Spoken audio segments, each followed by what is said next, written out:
You know that feeling? Scrolling online, maybe late at night, Mm-hmm. and you think, okay, just one more spin, one more bet, Yeah.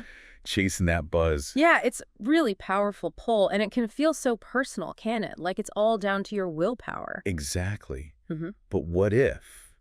What if that feeling, that urge to keep going, isn't just you?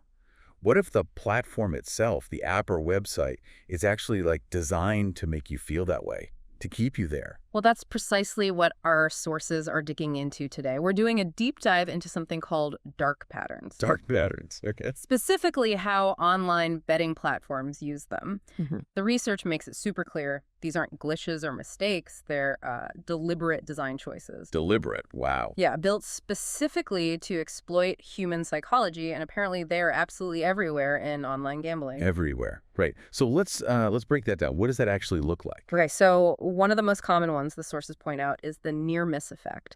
You see this all the time in slots. Like when you get, say, 2 sevens and a cherry.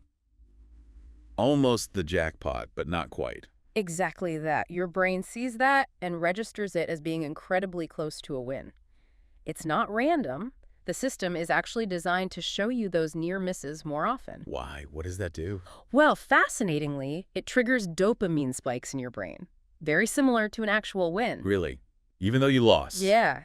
Even though you lost money on that spin, your brain gets a little chemical reward that feels like success. It makes you feel like, oh, I'm so close. The big win is just around the corner. So you get the feeling of making progress even when actually your balance is just shrinking.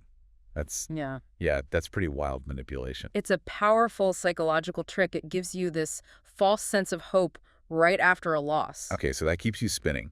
But what about when you actually decide, okay, enough, and you try to, close the tab or leave the site? Well, that's often when you run into what the sources call interruption patterns. Like those pop-ups. Wait, free bonus, don't leave empty-handed, sort of thing. Precisely.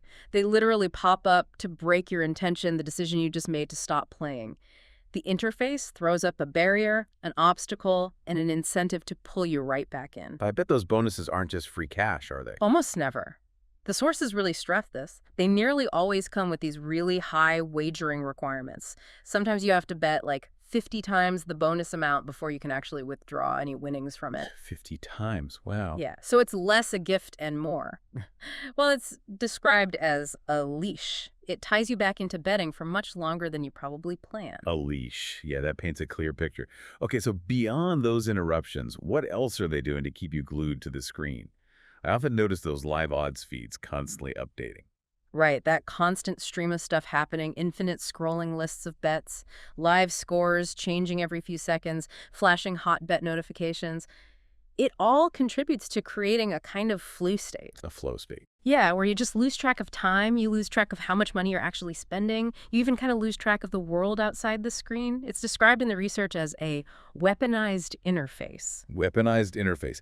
That term really hits home. It tells you how intentional this all is. It's not just about making things easy to use. It's about almost disorienting you. Precisely. And then there's maybe one of the most sort of counterintuitive ones, losses disguised as wins.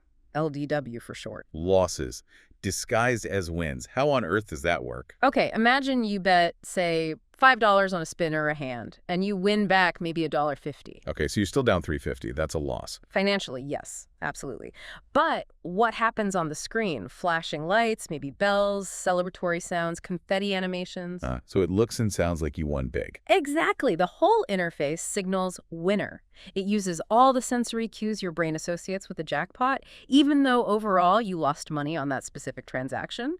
It's designed to make your brain register a win. So you get the positive feedback, the celebration buzz, despite your balance going down. That feels completely backwards. It is contradictory. But that's the power of the design, you see. The platform celebrates your loss, trying to override your rational understanding of the outcome. It messes with your internal reward system. Okay, so looking at all these things, the near misses, the interruptions, the constant flow, the losses disguised as wins.